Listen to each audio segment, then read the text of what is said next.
Alhamdulillahilladzi anzala ala 'abdihi al-kitab adhara al-haqqa bil-haqqi wa akhza al-ahzab wa atamma nurahu wa ja'ala kaidal kafirina fi tabab arsala ar-riyaha bushra baina yaday rahmatihi wa ajra bi fadlihi as-sahab wa anzala minas samaa'i maa'a faminhu shajar wa minhu sharab ja'ala al-laila an-nahara khilfatan fatadhakkaru ulul albab nahmaduhu wa ta'ala wa tabaraka wa ta'ala 'alal musabbabati wal asbab wa na'udzu bi nuri wajhihi al-karim minal mu'akhadhati wal 'itab wa nas'aluhu as-salamata minal 'adzabi wa su'il hisab wa ashhadu an la ilaha illallah wahdahu la syarika lah al-'azizul wahhab al-mulku fawqa kullil muluki wa rabbul arbab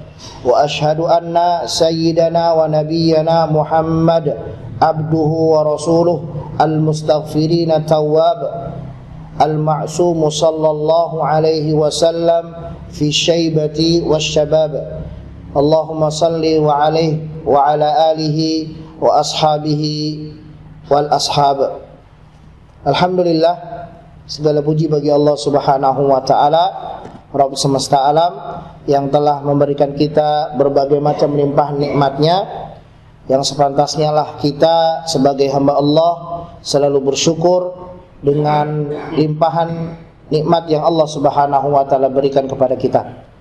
Semoga dengan nikmat yang Allah berikan kepada kita menjadikan kita hamba-hamba yang selalu bersyukur, menjadikan kita sebagai hamba-hamba yang selalu bertakwa kepada Allah Subhanahu wa ta'ala, yang Allah sebut Subhanahu wa ta'ala sebutkan di dalam surat Al-Lail, wa sayujannabuhal atqa, ketika menyebutkan orang-orang yang akan memasuki neraka, maka orang-orang yang selamat adalah orang-orang yang bertakwa kepada Allah Subhanahu wa ta'ala. Dan semoga Allah Subhanahu wa ta'ala menjadikan kita hamba yang Allah juga sebutkan di dalam surat Al-Lail, fa amma man a'ta wattaqa wa saddaqa bil husna fasanuyassiruhu lil yusra. Orang-orang yang taat kepada Allah dan bertakwa, membenarkan adanya surga, membenarkan adanya balasannya Allah Subhanahu wa ta'ala akan berikan bagi orang-orang yang bersusah payah, yang berusaha agar mendapatkan ridha dan pahala dari Allah Subhanahu wa ta'ala. Sebagaimana sebuah kaidah mengatakan, inna 'idhamil jaza ma'a 'idhamil bala. Karena besarnya sebuah pahala itu ukurannya adalah besarnya effort, besarnya usaha atau kesusahpayahan yang dilakukan oleh seorang hamba. Dan ini diperkuat oleh hadis Nabi Muhammad sallallahu alaihi wasallam yang berbunyi, ala inna si'atallahi ghaliyah. Ketahuilah wahai orang-orang yang beriman, bahwasanya barang dagangan Allah itu mahal. Ala inna si'atallahi al jannah, dan barang dagangan Allah adalah surganya Allah Subhanahu wa ta'ala. Semoga dengan usaha kita pada pagi hari ini, dengan kita melaksanakan sholat subuh secara berjamaah di tengah wabah yang masih ada di atas permukaan bumi ini, kita berharap semoga Allah Subhanahu wa ta'ala angkat wabah ini dan menjadikan wabah ini sebagai hikmah dan ampunan bagi dosa-dosa kita. Amin ya rabbal alamin. Baik bapak-bapak yang dirahmati dan dimuliakan oleh Allah Subhanahu wa ta'ala, bagaimana kabarnya? Baik? Alhamdulillah ya. Ini lama kita nggak berjumpa Pak ya. Berapa bulan? Mulai terakhir bulan Maret ya. Maret, jadi April, Mei, Juni, 3 bulan, Masya Allah. Terlepaslah rindu hari ini ya. Kemarin juga Sabtu kita belajar bahasa Arab kemarin. Alhamdulillah sekarang kita berjumpa kembali. Semoga Allah Subhanahu wa ta'ala mengistiqomahkan kita dalam perkara kebaikan. Baik, kemarin kita mulai kajian di tanggal 9 Februari ya. Kemudian di 8 Maret. Makanya saya tadi cantumkan kajian ini pekan kedua ya Pak. Pekan kedua. Jangan lupa. Jadi di HP-nya udah diberikan apa namanya? Tanda ataupun pengingat ya. Reminder bahasa kerennya. Reminder untuk kajian pekan kedua, kajian tauhid membahas kitab Al-Jadid ya. Karya Syekh Sulaiman Al-Qara'awi ya, penjelasan tentang kitab tauhid.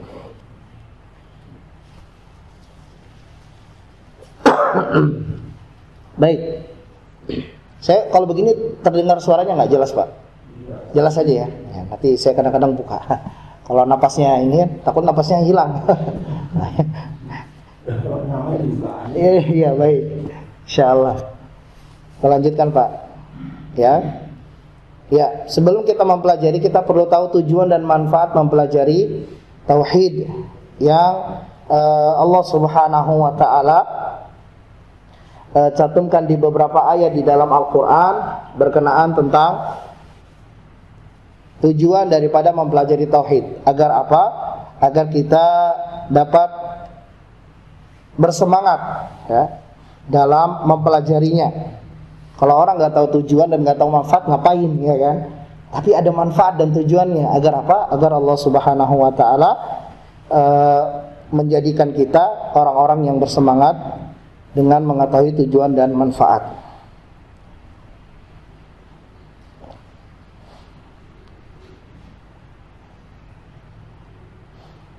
Baik.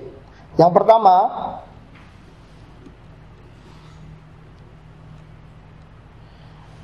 karena Allah menciptakan kita untuk mentauhidkannya. Apa Pak ayatnya Pak?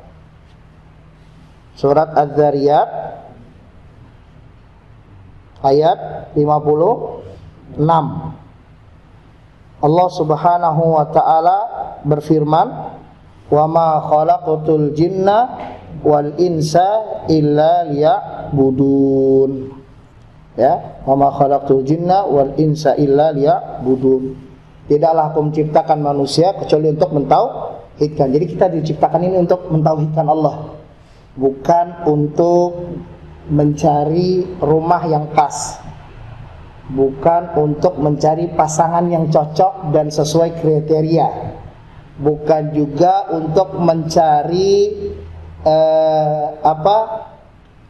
tingkatan karir atau tujuan karir yang lebih tinggi. Sekarang sudah jadi pegawai, pengen naik jadi kepala bidang, nanti jadi direktur atau manajer. Bukan ini tujuan.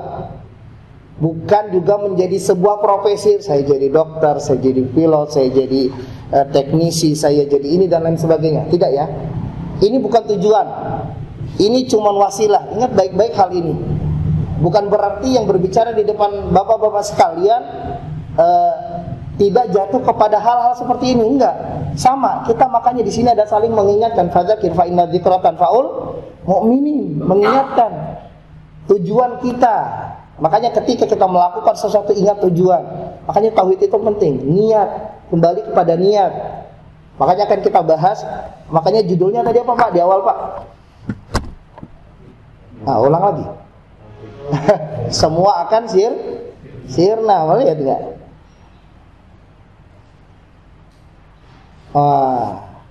Saya harus bermusyawarah sama istri, kira-kira judulnya apa ya? Akhirnya ketemulah semua akan sirna. Kenapa? Nanti hubungannya dengan ayat yang insya Allah akan kita bahas dan ayat-ayat yang selanjutnya. Baik, semua akan sirna. Siapa yang sirna? Ya, semuanya.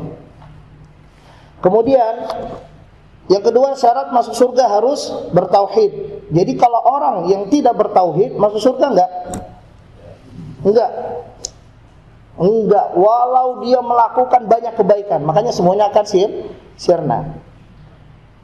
Di sini dicantumkan di dalam hadis riwayat Al-Imam Bukhari ketika Ubadah ibnu Samit radhiyallahu anhu berkata, Rasulullah sallallahu alaihi wasallam bersabda, "Man syahida an la ilaha illallah wahdahu la syarika lah wa anna Muhammadan abduhu wa rasuluh wa anna Isa abdullah wa rasuluhu wa kalimatuhu alqaha ila Maryam wa ruhum min wal jannatu haqq wan naru haqq adkhalahu Allahul jannata ma kana minal amal. Kata Nabi SAW, barang siapa yang bersaksi bahwasanya tiada Tuhan yang berhak disembah kecuali Allah. Ingat-ingat, perhatikan untuk makna la ilaha illallah. Jadi bukan maknanya tiada Tuhan selain Allah. Ini penerjemahan yang keliru. Tetapi penerjemahan yang tepat adalah bersaksi tiada Tuhan yang berhak disembah selain Allah. Dan Muhammad adalah Rasul utusan Allah, dan Isa adalah hamba Allah dan Rasul utusan Allah. Dan kalimat, yaitu menciptakan Isa dengan kalimat kun yang disampaikan kepada Maryam, dan juga bersaksi bahwa surga benar, neraka itu benar, maka Allah Subhanahu wa ta'ala akan masukkan dia ke dalam surga. Bahkan di dalam lafaz Muslim disebutkan Allah Subhanahu wa ta'ala akan masukkan di dalam 8 pintu surga. Jadi pintu surga itu ada berapa? Ada 8 Pak pintunya. Sedangkan neraka ada berapa?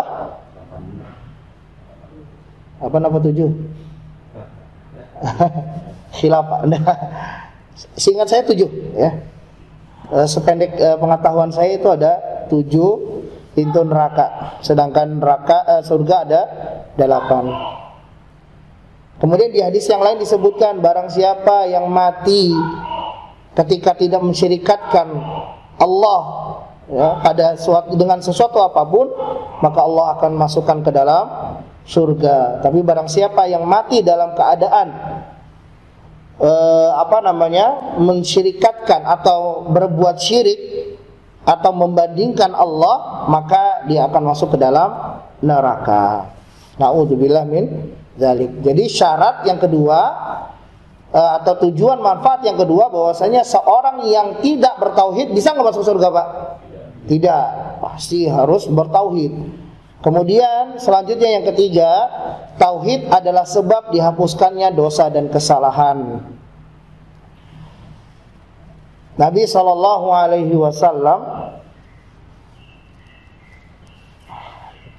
bersabda, Allah Subhanahu wa ta'ala berfirman, hadis ini riwayat At-Tirmidzi dan hadis ini derajatnya hasan,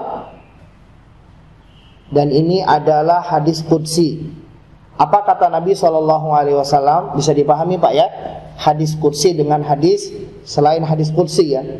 Hadis qudsi itu biasanya di sana ada firman Allah Subhanahu wa ta'ala, bukan Al-Qur'an. Bukan Al-Qur'an ya, tapi perkataan Allah yang disampaikan oleh Nabi Muhammad SAW. Itu definisi singkatnya. Jadi kalau kita baca hadis dari Nabi SAW, Allah Subhanahu wa ta'ala berfirman. Kalau konteksnya di dalamnya ada ayat Al-Qur'an, ini bukan hadis qudsi ya. Tapi kalau di dalamnya itu bukan Al-Qur'an, tapi Allah Subhanahu wa ta'ala berfirman, kata Nabi SAW, maka ini disebut dengan hadis qudsi. Bisa dipahami ya? Nah, ini hadis qudsi. Apa kata Allah Subhanahu wa ta'ala? Wahai anak Adam, jika engkau mendatangiku dengan dosa sepenuh bumi, ya bani Adam, innaka law ataitani biqurabil ardi khataya, jika engkau mendatangi aku dengan dosa sepenuh bumi, Pak, sepenuh bumi. Kita nggak tahu dosa-dosa kita ini sepenuh apa. Sepenuh bumi.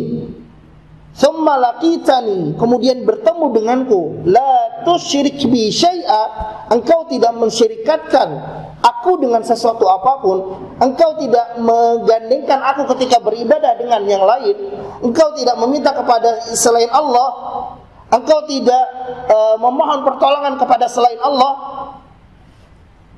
la ataituka biqurabiha maghfirah, ya Allah. Sayang Allah Subhanahu wa ta'ala. Intinya itu, untuk kita bertauhid. Maka kata Allah, maka aku akan datangkan maghfirah, ampunan yang sebesar itu pula. Berarti habis, apa masih ada sisanya?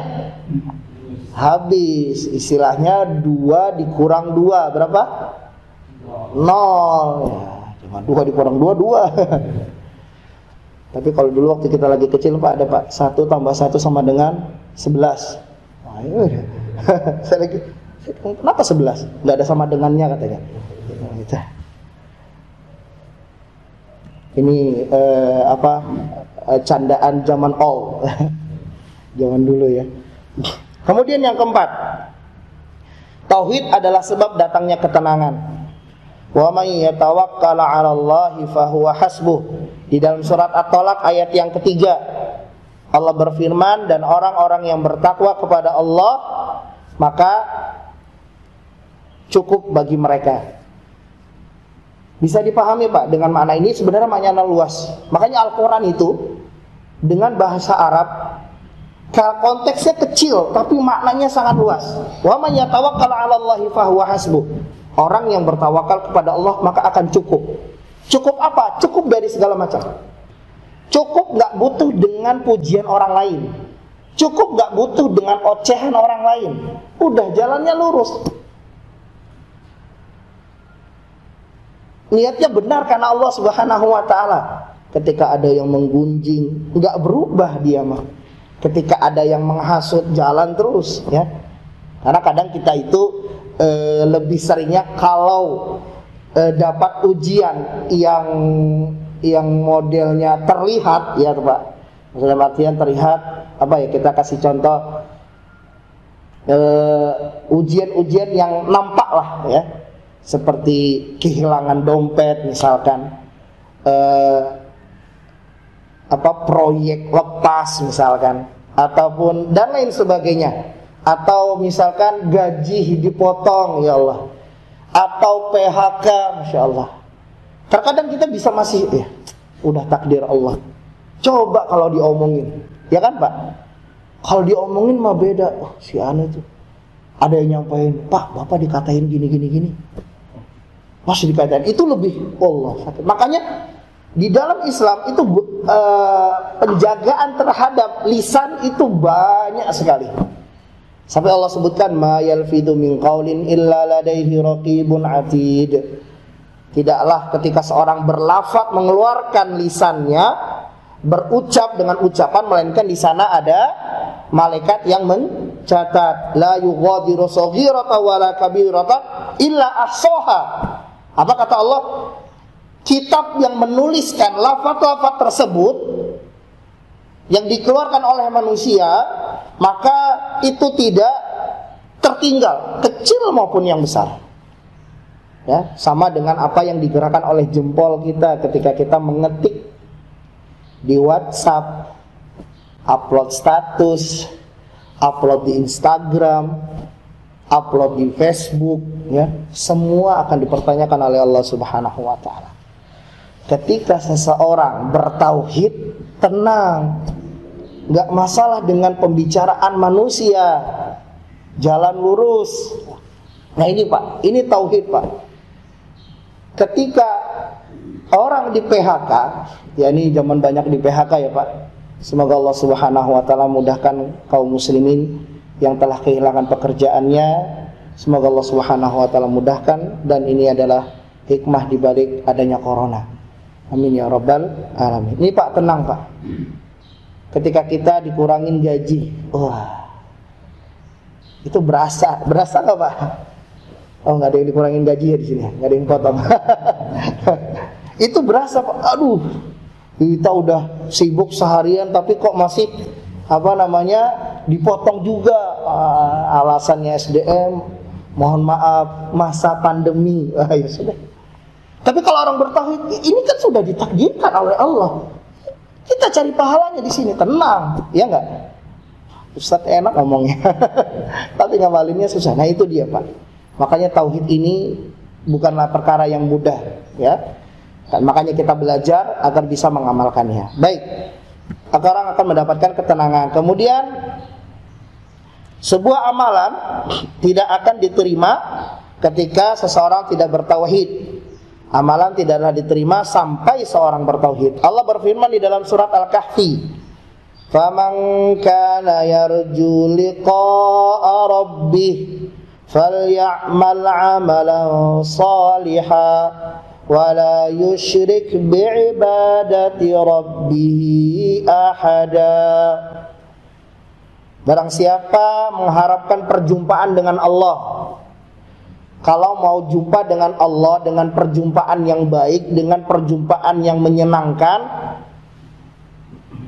falyamal amalan salihah, beramal dengan amalan yang soleh. Syaratnya wala yusyrik bi'ibadati rabbih ahada, dan jangan berbuat syirik di dalam beribadah kepada Allah. Baik, semoga Allah Subhanahu wa taala memperjumpakan kita dengan Allah dengan keadaan yang baik.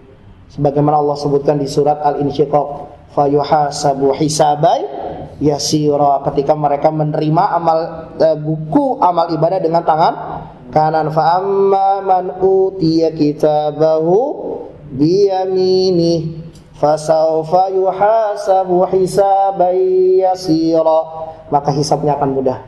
Wa amma man utiya kitabahu bishimalihi fayaqulu ya laitani, di surat Al-Haqqah, ya laitani lam uta kitabiyah wa lam adri ma hisabiyah ya laitaha kanatil qadiyah. Ketika orang-orang mendapatkan buku amal ibadah mereka dengan tangan kiri mereka, mereka katakan ya laitani ya laitani ya laitaha kanatil qadiyah. Sebelumnya walam adri ma hisabiyah, ana enggak tahu nih bagaimana hisabnya, apa yang harus saya pertanggungjawabkan.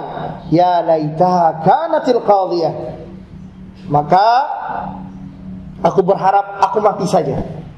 Tapi apakah ada mati setelah kematian? Ada mati nggak setelah kematian? Gak ada.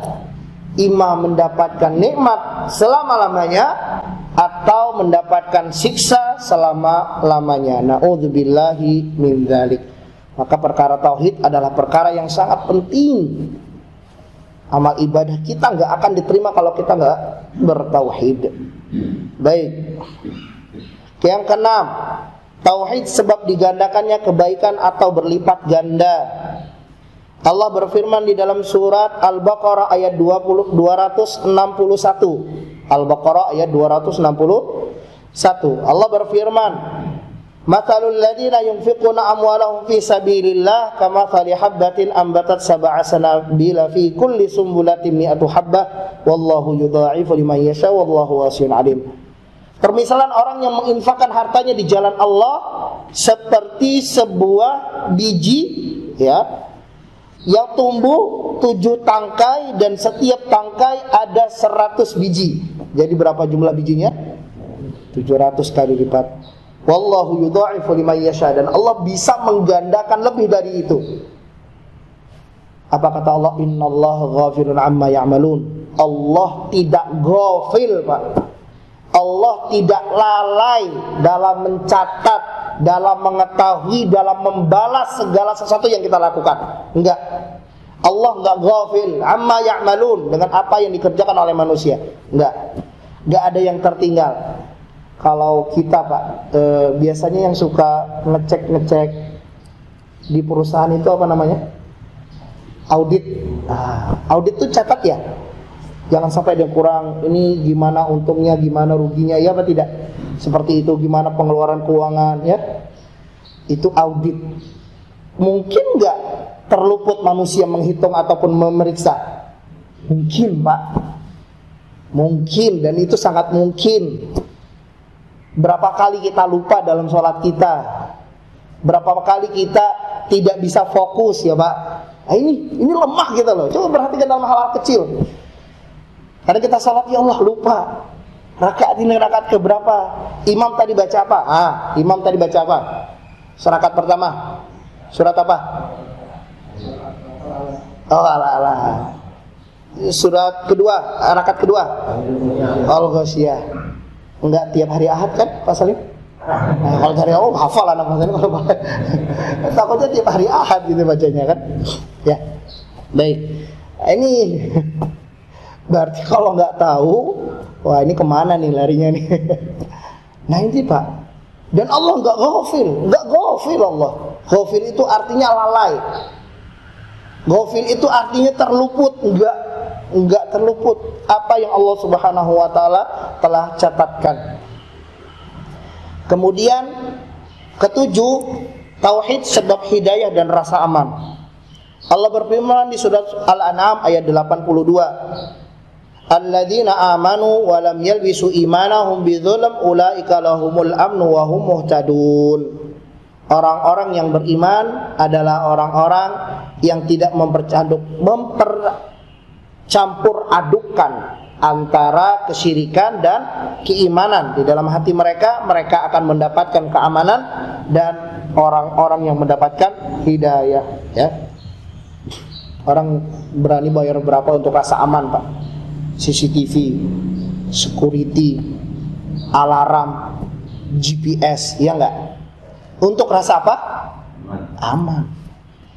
Tapi ketika orang yang bertauhid, bukan berarti juga ketika bertauhid naruh kunci di motor. Tauhid, wah, jangan hilang motor, ya, sedih nanti kita. Enggak. Tapi ketika apa yang terjadi pada diri kita, serahkan itu semua adalah semua udah ditakdirkan oleh Allah Subhanahu wa taala. Ya, ini tauhid, Pak. Insyaallah.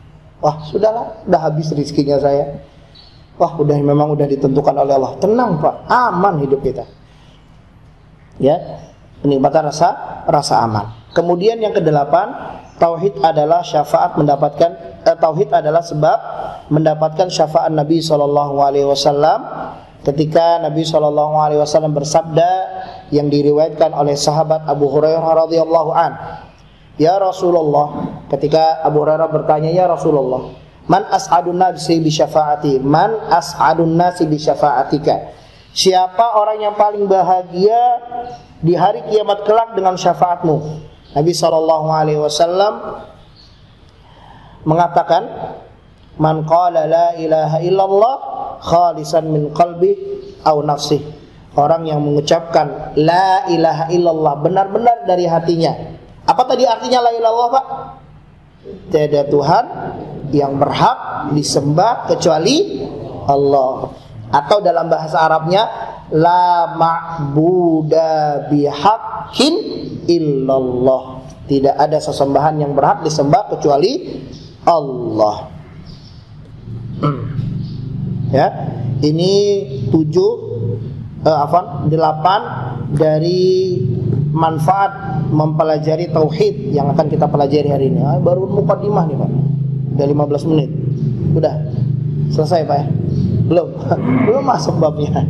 Ya, ini saya ambil dari web Rumah Syokom yang ditulis oleh Ustaz Muhammad Abdullah Tuwaisikal. Yang daftar pustaka yang bisa kita ambil dari pembahasan ini bisa di Syarah Ushulus Salasah, ya. Syarah Ushulus Salasah itu 3 pondasi, yaitu man rabbuka, ma dinuka, wa ma nabiyuka, atau man rabbuka, man nabiyuka, ma dinuka, yaitu pertanyaan-pertanyaan di hari kiamat, pertanyaan-pertanyaan di dalam kubur. Kemudian bisa juga dilihat tadi ada dalil yang telah kita sebutkan di beberapa kitab tafsir, ya, tafsir yang cukup familiar di telinga kita, itu tafsir Ibnu Katsir, ya. Baik, kita lanjutkan, Pak, ya. Sebenarnya tadi itu bukan pakai laptop ini, Pak. Sudah ada saya siapkan tadi malam. Saya lupa matikan, ketiduran. Habis belajar ngajar tasin, pulang ketiduran. Bangun, lihat laptopnya, baterai habis. Wah, gampang kata saya. Chargernya ketinggalan di sekolah. Saya pikir, gimana ini? Pikiran saya sudah nelpon Pak Salim nggak jadi pakai ini, takutnya sudah disiapkan. Pikir, oh iya ada laptop satu lagi. Nah, laptop ini nggak bisa kalau nggak dicolok. Cek segala macam, alhamdulillah cepet selesai, alhamdulillah. Walaupun masih banyak kurangnya, Pak, ya. Insyaallah saya akan coba memperbaiki lagi dari sisi slide, kemudian dari sisi isinya juga. Ya, metode yang akan kita lakukan adalah ceramah plus, ya. Kemudian penjelasan makna per kalimat, kemudian penjelasan secara menyeluruh dari ayat yang akan kita bawakan, kemudian mengeluarkan faedah dari ayat-ayat yang kita bawakan. Baik, kita lanjutkan. Ini ayatnya, surat Al-Isra ayat 23 dan 24. Allah Subhanahu wa taala berfirman, "Wa qadha rabbuka alla ta'budu illa iyyah wa bil walidaini ihsana imma yablughanna 'indakal kibara ahaduhuma aw kilahuma fala taqul lahumā uff wa la tanharhumā wa qul lahumā qawlan karīmā wakhfid lahumā janāhadh-dhull minar rahmati wa qur rabbirhamhumā kama rabbayani shaghīrā." Ya. Alhamdulillah ya. Jadi ini di penghujung di ayat ke-24 itu doa yang kita hafal ya Pak.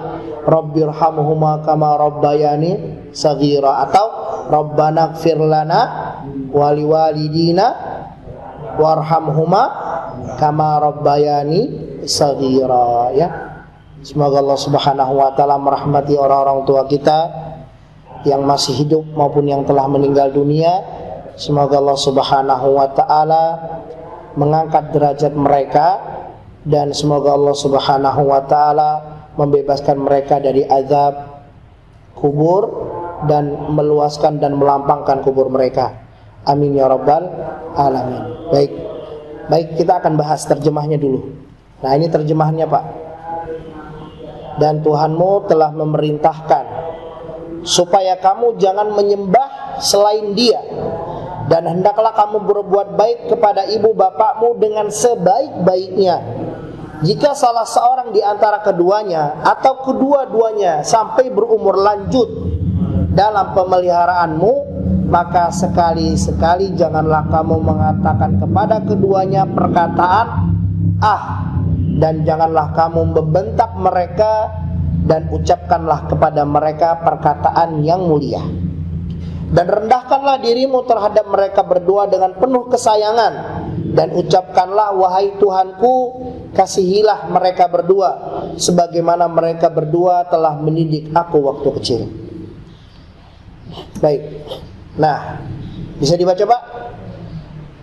Ini gundul ya. Tadi gondrong sudah, yang sekarang yang gundul. Baik. Jadi di sini nggak ada maktabah samilah Pak. Jadi saya bawa laptop, bawa kitabnya juga, biar supaya tidak ada terjadi kekeliruan dalam menyampaikan. Allahumma salli. Baik. Qadha.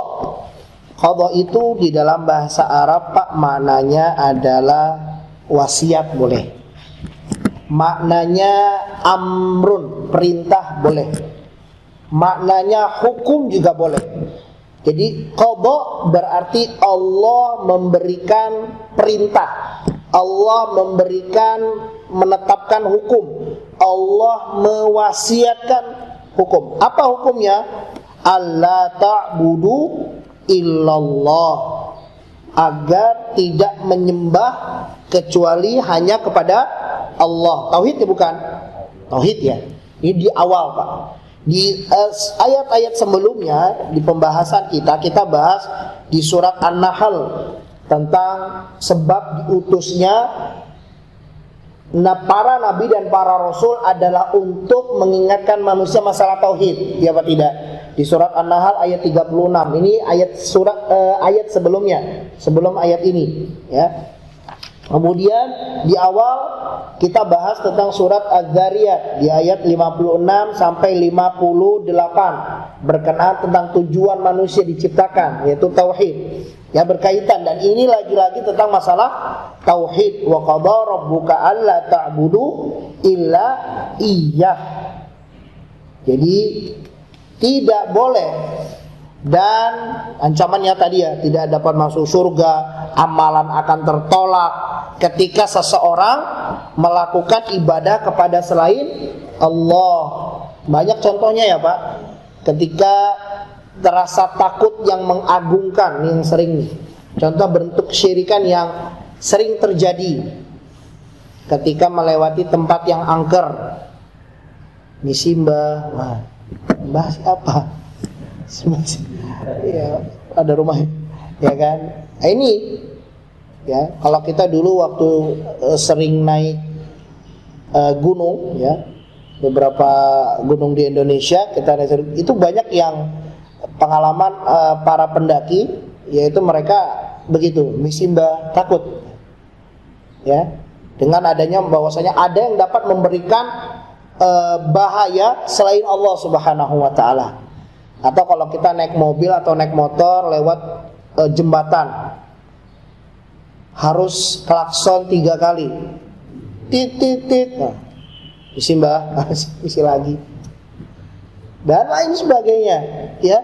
Hal-hal seperti ini maka tidak diperbolehkan dan termasuk daripada contoh kesyirikan. Dan masih banyak lagi, ya, seperti berkurban pada selain Allah, ya, kemudian mendatangi kuburan dengan harapan bahwasanya dengan mendatangi kuburan Syekh Fulan atau Ustadz Fulan atau Kiai Fulan akan mempermudah doanya dikabulkan oleh Allah Subhanahu wa ta'ala. Maka ini adalah juga bentuk daripada kesyirikan. Beda kalau masih hidup, boleh mohon doanya, tapi afdolnya adalah berdoa sendiri. Wa qala rabbukum ud'uni astajib lakum. Apa kata Allah?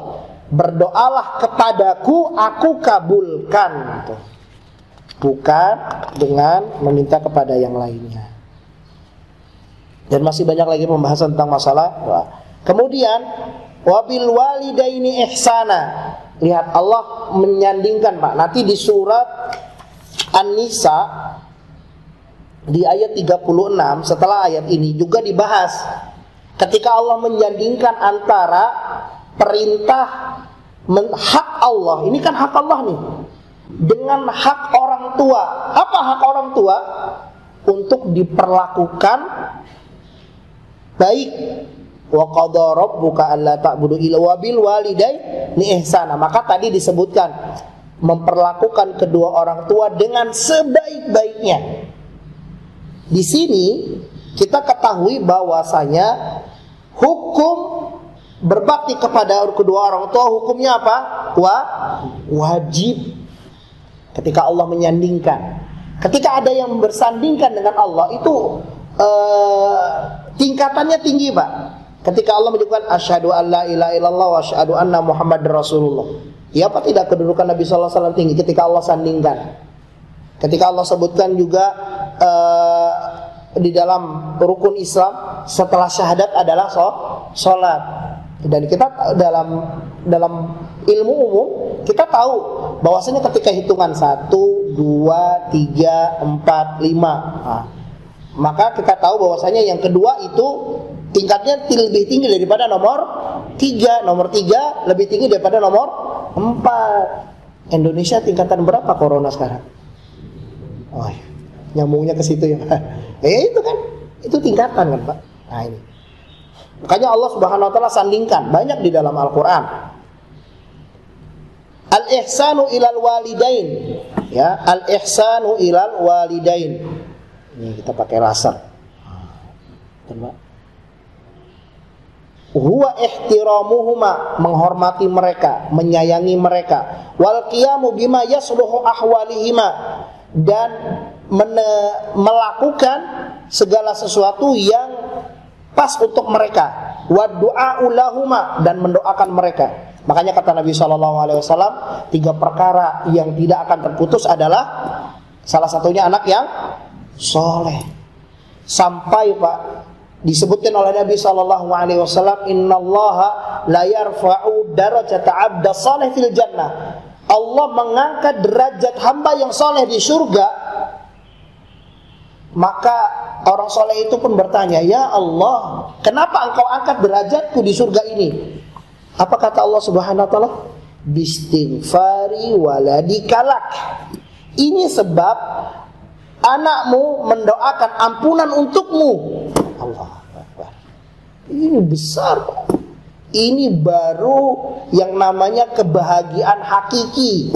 Ketika anak kita bangun di tengah malam berdoa, Rabbighfirli warhamni, Rabbighfirli wali walidayya warhamhuma kama rabbayani saghira. Azim, Pak. Bukan gelar-gelarnya saja yang tinggi tapi akhlaknya buruk. Apalagi gelarnya MPDI, Magister Pendidikan Agama Islam, tapi akhlaknya buruk. Ya, naudzubillah min dzalik. Baik. Sabar ya Bapak-bapak ya. Belum ya Pak? Sampai jam berapa Pak? Udah syuruk belum? 15 menit lagi.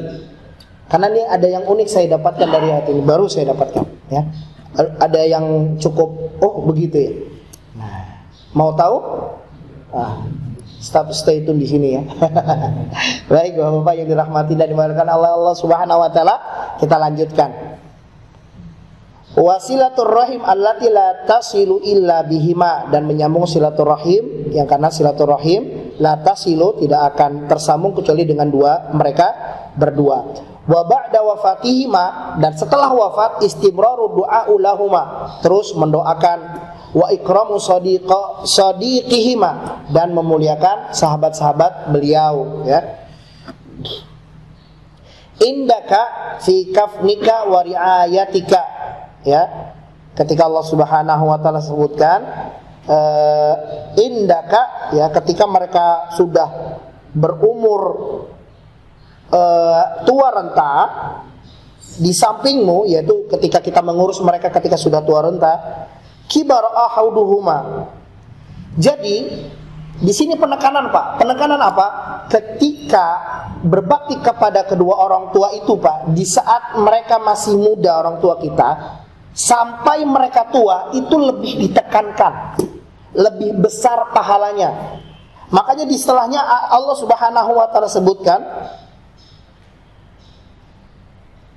indakal kibara ahaduhuma au kilahuma. Ketika mereka sudah tua renta salah satunya atau kedua-duanya. Ini penekanan Pak, bahwasanya berbakti kepada kedua orang tua ketika mereka dalam keadaan tua renta yang membutuhkan pertolongan, yang membutuhkan kelembutan kita, maka pahalanya lebih besar. Tapi lebih berat apa lebih mudah Pak? Berat. Apalagi kalau misalkan ada orang tuanya yang sakit. Contoh kecil Pak, stroke misalkan. Harus ceboki, harus sabar. Dia marah-marah ya nggak tidak?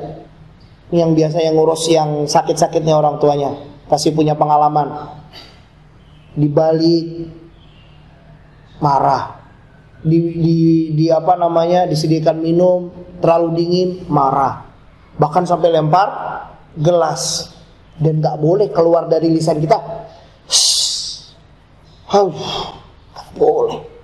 Itu beratnya. Makanya lanjutan ayatnya apa? Fala taqul lahuma uff. Wala taqul lahuma uff. Jangan uff. Uff itu Pak, kalau di Fathul Qadir dijelaskan, itu dulu ketika ada sesuatu jatuh di kepala. Nah, jatuh ke kepala. Gitu, mama. Seperti itu. Jadi ada sesuatu jatuh. Itu suara itu. Suatu yang dia tidak senang akan itu. Jadi maksudnya kata uf ini sesuatu kata yang dia keluarkan dengan sebab nggak senang. Nggak harus uf kan nggak boleh. Aja sama. Itu mah sama. Atau ish ya sama. Pokoknya uf mananya ini hal yang kecil Pak. Tapi maksudnya mananya itu umum. Perkataannya memang uf ya. Tapi maknanya umum. Sesuatu perkataan yang membuat hati mereka benci, atau dari orang yang mendapatkan hal tersebut. Ini Pak ya. La yadhar minhu ma yash'uru biddik wa dajar minhuma. Yaitu tidak menampakkan sesuatu yang membuat kedua orang tua itu merasa anak saya nggak senang. Apalagi orang itu perasaannya peka ya Pak. Apa sih? Sensitifnya tinggi. Iya apa tidak? Yang sudah jadi orang tua nih. Ya kan? Sensitifnya tinggi sekali. Ya. Wala tanharhuma nggak boleh ditanhar, dibentak, itu nggak boleh. Hah, abi sih, hah, umi sih, haram, dosa besar, hukukul walidain. Ya, teringat akan seorang tabi'in, ya, yang sangat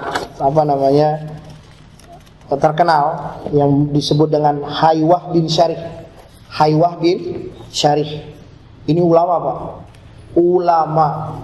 Majelisnya nggak sama seperti majelisnya Muhammad Rustam.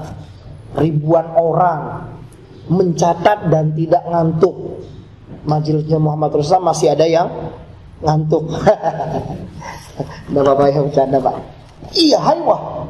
Apa yang terjadi? Haywah itu ketika ngadain majelis yang jumlahnya ribuan manusia untuk mendengarkan setiap perkataan yang akan dikeluarkan oleh Haywah, apa yang terjadi? Ibunya teriak dari luar, Haywah bin Syarih, "Ya Haywah, ya Haywah!" Kedengaran. Uminya teriak, "Kal, masukin anak ayam ke kandang." Ini nggak tahu, saya lagi webinar nih, Mi. Ini gelar saya PhD nih, Mi. Ini nggak kenal. Itu lihat orang murid-murid saya, Masya Allah, belajar catat. Oh, ini nyuruh saya masukin ayam ke kandang. Enggak. Haywah tutup kitabnya, Subhanakallahumma bihamdika. Belum, Pak, ya, belum selesai. Sabar. Asyhadu an la ilaha illa anta, tutup majelis. Saya disuruh mianah. Wallah. Gitu, Pak, ulama. Bagaimana mereka menempatkan. Belum lagi saya lupa nama ulama ini. Ketika beliau Sa'id bin Musayyib atau siapa saya lupa. Ketika kalau ngomong sama orang tuanya itu kayak orang sakit. Jadi kalau sama orang tuanya kayak orang sakit. Bukan sakit-sakitan, aduh Mi, jangan disuruh sakit, enggak. Tapi kalau ngomong pelan, lirih, iya Mi, iya Bi, pelan. Gak berani ngangkat suara, gak berani mengangkat suara mereka. Subhanallah. Berapa kali kita sudah mengangkat suara kita di hadapan kedua orang tua kita. Ya Allah, ampunilah kami, ya Allah. Baik, kita lanjutkan. Waqfid lahuma janahadzul minar rahmah, dan merendahkan sayap mereka karena sayang. Ini disebut tawadhu' wa tadzallul. Ini yang tawadhu', Pak. Ini yang tadzallul. Rahmah bihima la khaufal 'ar wa talabal hadwa lidaihima faqat. Apa sih yang serunya dari hal ini? Ini, Pak, keseruannya. Kira-kira Allah dalam ayat ini menyerupakan dengan apa, Pak? Merendahkan sayapnya di hadapan kedua orang tuanya karena sayang. Allah mencoba menyamakan dengan apa ini? Malaikat. Yang lain bisa jadi malaikat punya sayap, Pak, ya. Betul. Ada yang lain? Silahkan mau jawab, nggak apa-apa. Saya nggak ada hadiah nih, nanti insya Allah lah. Kan baru pembukaan. Kan bulan depan insya Allah. Apa, Pak? Ayo. Waqfid lahuma. Kita coba ke terjemahan ayatnya. Nah, rendahkanlah dirimu. Ini nggak ada. Di sini arti secara ininya begini, Pak. Ya, di sininya nih. Ayat sebelumnya. Nah, ini nih. Waqfid lahuma janahadzul. Janahadzul ini maknanya adalah janah, sayap. Berarti Allah menyerupakan dengan apa? Burung, tepat. Menyerupakan dengan burung. Manusia itu punya seorang yang dia kagumi dan dia segani, yang dia takutin. Ada. Begitu juga dengan burung. Burung itu berkelompok, Pak. Ada pemimpin mereka. Mereka ada sultan, ada pemimpin yang menjadi pemimpin mereka. Nah, ketika ada burung yang lain mencoba masuk ke dalam kelompok, maka dia akan bertarung siapa yang paling kuat. Ya. Ketika mereka bertarung siapa yang paling kuat, maka dia yang menguasai kelompok tersebut. Ketika yang tadi kalah, maka mereka merendahkan sayapnya dalam bentuk ketaatan dan ketakutan kepada orang yang lebih kuat. Paham? Ini tasbih Pak, namanya tasbih itu penyerupaan. Allah banyak, kalau kita belajar dalam bahasa Arab itu ada balaghah. Nah makanya bahasa Arab itu balaghahnya tinggi itu dari sisi itu Pak. Dari sisi hal-hal yang kita merendahkan sayap, tawadu. Iya tawadu, tapi dari sisi ininya. Kemudian berarti maksudnya Allah agar kita menjadikan diri kita itu benar-benar takut sama orang tua sebagaimana takutnya burung terhadap burung yang terkuat.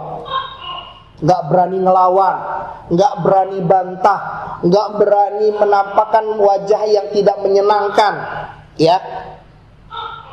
Nah kemudian lihat ayat selanjutnya, kalimat selanjutnya atau kata selanjutnya, minar rahmah, tetapi bukan berdasarkan rasa takut.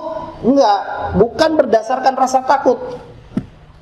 Tapi rasa apa? Rasa sayang. Baik, bisa dipahami? Nanti kita dapat satu ya, hikmah yang terbaru di sini bahwasanya Allah menyerupakan dengan burung sebagaimana burung itu takut dengan burung yang terkuat lainnya. Ya, akan tapi bukan rasa takut saja, makanya di sini disebutkan. Ini dia. Disebutkan la khaufal ari wa talab, bukan karena takut saja ataupun karena menginginkan sesuatu. Al-hadwah ladaihi mafaqat, akan tetapi dengan adanya rahmat, sayang Pak. Ya, sayang kepada kedua orang tua. Baik. Kemudian yaitu ya dari mana satu demi satu pemahaman yang kita dapatkan dari ayat ini. Kemudian penjelasan secara menyeluruh, ya. Kalimat qadha tadi adalah maksudnya adalah hukum. Terkadang bermakna perbuatan, terkadang bermakna ilahiyah, itu salah Pak ya, ilahian ya, atau ilahiyah sama, atau basyarian, atau dalam makna perkataan. Nah Bapak bisa lihat model-modelnya itu di dalam ayat-ayat tersebut. Al-Isra ayat 4, Al-Fusilat ayat 12, dan Al-Qasas ayat 28. Gimana kalimat qadha itu Allah Subhanahu wa taala modelkan dalam berbagai macam makna, ya. Kemudian agungnya berbakti kepada kedua orang tua sehingga Allah menyandingkan haknya dengan hak kedua orang tua. Dan kemudian dari hal ini dapat kita ketahui pula, jika seseorang tidak baik kepada kedua orang tuanya, maka bisa dipastikan susah untuk berbakti susah untuk melakukan kebaikan untuk orang lain. Ya, kenapa? Karena kepada kedua orang tuanya saja dia susah susah melakukan kebaikan. Sama sahibnya baik kok. Berarti kebaikannya itu bukan karena Allah Subhanahu wa taala. Ini yang sering terjadi Pak. Kita baik sama orang, kita baik sama teman, kita baik sama sahabat, tapi ketika di rumah kita cemberut di hadapan suami, nggak mau bermain dengan anak, ya, dan melakukan hal-hal keburukan kepada mereka, mengurangi hak mereka, ya, tidak melaksanakan kewajiban kita kepada mereka. Ini keliru, karena yang hukumnya wajib adalah kepada kepada kerabat dekat. Makanya kata Nabi SAW, khairukum khairu li ahlikum. Sebaik-baik kalian adalah orang yang baik dengan keluarganya, ya. Kemudian, ya, sebagaimana hadis Nabi SAW, berbuat baiklah kepada ibumu, kemudian ayahmu, dan setelahnya. Jadi ini urutan berbuat baik: ibu, ayah, dan yang setelahnya, yaitu maksudnya adalah saudara, kakak, dan lain sebagainya, ya. Dan disebutkan di dalam surat Luqman ayat 28 ketika Allah perintahkan wasahibuhuma fid dunya ma'rufah. Ya, ketika Luqman menasehati bahwasanya ketika kedua orang tuamu mengajak engkau untuk berbuat syirik, maka jangan ikuti, fala tuti'huma, jangan ditaati. Kalau untuk ini jangan ditaati, tapi tetap wasahibuhuma fid dunya ma'rufa, tetap diperintahkan untuk berbuat bakti kepada kedua orang tua. Dan ingat, tidak ada sejarahnya balas dendam sama orang tua, tidak ada, Pak. Oh, Ustaz dulu lagi kecil anak dibuang, Ustaz dulu lagi kecil anak nggak dinafkahi, Ustaz. Nggak. Perintah Allah ke kita adalah berbakti kepada mereka, bukan balas dendam dengan perilaku mereka. Baik, bisa dipahami? Nah, ini kadang-kadang salah. Ustaz anak enggak, tetap kita berbakti kepada mereka. Ya, idfa billati hiya ahsan. Balaslah mereka dengan sesuatu yang lebih baik, ya. Baik, Bapak-bapak, sudah 15 ya. Nah, itu tinggal 2 slide lagi. Sabar. Kemudian bertambah perintah, penekanan perintah kepada mereka ketika mereka tua renta, ya. Dan Allah menyerupakan tawadu kepada orang tua seperti burung yang merendahkan sayapnya. Ya, faedahnya adalah ada 3 hal ya, Pak. Faedahnya wajibnya mentauhidkan Allah di dalam ibadah. Yang kedua, wajibnya berbakti kepada kedua orang tua. Yang ketiga, tolong menolong adalah yang dianjurkan dalam Islam. Dari sisi mana ini faedah yang ketiga ini bisa kita ambil? Pak, dari mana? Tolong menolong, mana? Ada tolong menolong nggak tadi di ayat tadi? Ada atau tidak? Ada ya. Ketika kita menolong orang tua kita, tolong menolong dalam keadaan tua renta, mari kita saling tolong menolong dalam perkara kebaikan. Baik. Ya, daftar pustaka yang saya buat. Jadi Syekh Muhammad bin Abdul Aziz, Syekh Sulaiman Al-Qara'awi di kitab Al-Jadid, penjelasan kitab Tauhid. Saya lupa mencantumkan ininya, ini Darul Minhaj. Kemudian Syekh Muhammad bin Shalih Al-Utsaimin di Qaulul Mufid ala Kitab Tauhid, Muassasah Risalah An-Nasyirun 210. Kemudian di kitabnya Fathul Qadir, kitab tafsir, ya, at-tafsir, Fathul Qadir, Fathul Qadir ya. Nama kitabnya Fathul Qadir, Fathul Qadir Al-Jami' Baina Fir Riwayah wa Dirayah min Ilmi Tafsir, ya. Itu judul lengkapnya ya, Pak. Tapi sering disebut dengan Fathul Qadir. Baik, alhamdulillahi rabbil alamin. Ini saja yang dapat saya sampaikan, yang benar hanya datang dari Allah. Ya. Sebelum mengakhiri tadi dengan judul kita semua akan sirna. Apa yang sirna, Pak? Ketika kita berbuat baik kepada kedua orang tua, niat bukan karena Allah Subhanahu wa ta'ala, maka amalan baik itu akan hilang, akan lenyap, haba'am mansura. Semoga Allah Subhanahu wa ta'ala menjadikan setiap amal ibadah dan kebaikan kita yang kita niatkan untuk mendapatkan pahala dan mendapatkan ganjaran di sisi Allah Subhanahu wa ta'ala. Ini saja yang dapat saya sampaikan. Mari kita akhiri dengan membaca alhamdulillahirabbil alamin wabillahi wattaufiq wal hidayah. Mungkin ada pertanyaan, silakan. Tafadhol.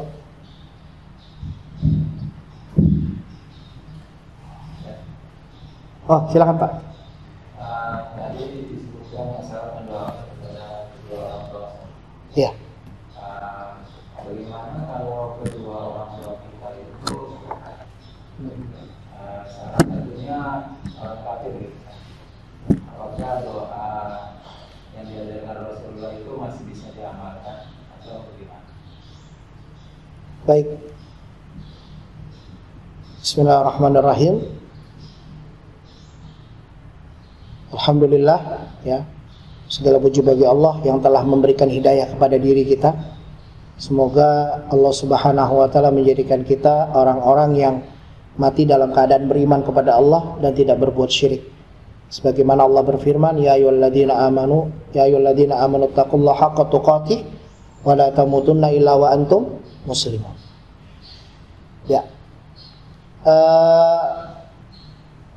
Di dalam syariat kita, ketika berdoa kepada kaum muslimin, maka ini hal yang dianjurkan.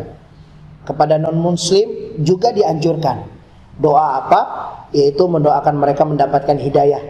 Sebagaimana Abu Hurairah pernah meminta kepada Rasulullah untuk mendoakan ibunya agar masuk Islam. Sebagaimana Abu Bakar radhiyallahu an pernah meminta kepada Rasulullah untuk mendoakan ayahnya Abu Quhafa untuk masuk Islam. Begitu juga dengan Sa'ad bin Abi Waqqas. Ya. Dan Nabi SAW adalah seorang nabi yang mempunyai kedua orang tua yang bukan termasuk daripada kalangan yang masuk ke dalam Islam, ya, dan banyak sahabat-sahabat yang lainnya. Maka berdoa kepada mereka dalam keadaan hidup ini diperbolehkan, bahkan dianjurkan mendoakan hidayah. Akan tetapi yang tidak diperbolehkan adalah mendoakan ampunan untuk mereka. Ya. Nah, ketika yang sudah meninggal dalam keadaan non muslim, maka ini sudah terputus, Pak. Sudah terputus doa kita untuk mereka. Ya. Sudah terputus doa kita untuk mereka. Tapi bagi yang muslim masih ada kesempatan. Makanya tadi disebutkan bahwasanya Allah mengangkat derajat seorang hamba yang saleh dengan disebabkan doa dari anaknya. Yang tadi yang saya sampaikan, Allah angkat derajat disebabkan istighfar atau doa ampunan anaknya untuk kedua orang tuanya. Akan tetapi ketika yang non muslim atau yang tidak menyembah Allah Subhanahu wa taala, maka tidak ada. Makanya tadi kan kita bahas bahwasanya syarat untuk masuk surga itu adalah tauhid. Dan ini pernah terjadi pada Nabi Ibrahim alaihissalam. Ketika Nabi Ibrahim mengajak ayahnya, ya abati, wahai ayahku, ayo tinggalkan sesembahan, ya abati, tinggalkan ini, tinggalkan itu. Diajak untuk bertauhid kepada Allah. Sampai akhirnya ayahnya Nabi Ibrahim mengatakan, kalau ente nggak stop wahai Ibrahim, kalau nggak stop dalam mengajak diriku, maka aku akan rajam dirimu. Maka kata Ibrahim alaihissalam, Masya Allah, anak yang sangat taat kepada ayahnya, dia katakan, wahai ayahku, aku akan mendoakan kamu malam unha'an, selagi belum dilarang, ya. Dan itu dilarang oleh Allah Subhanahu wa taala untuk mendoakannya. Bahkan Nabi SAW pun dilarang dalam mendoakan kedua orang tuanya, ya. Maka ini adalah hikmah dari hikmah-hikmah Allah Subhanahu wa taala agar kita bersyukur dengan hidayah yang kita miliki. Baik Bapak, bisa dipahami bahwasanya tidak lagi berdoa, tapi ketika kita punya saudara yang masih non muslim, bisa kita ajak, kita doakan agar Allah berikan hidayah kepada mereka. Nah, ada pertanyaan yang lain? Saya rasa cukup ya Pak. Baik, ini saja yang dapat saya sampaikan. Mohon maaf jika ada kata-kata yang kurang berkenan. Ini yang dapat saya sampaikan, dan ketika ada yang keliru maka ini berasal dari saya sendiri dan kurangnya ilmu saya. Marilah kita akhiri majelis kita yang mulia ini dengan doa kifaratul majelis. Subhanakallahumma wa bihamdika asyhadu an la ilaha illa anta astaghfiruka wa atubu ilaik. Assalamualaikum warahmatullahi wabarakatuh.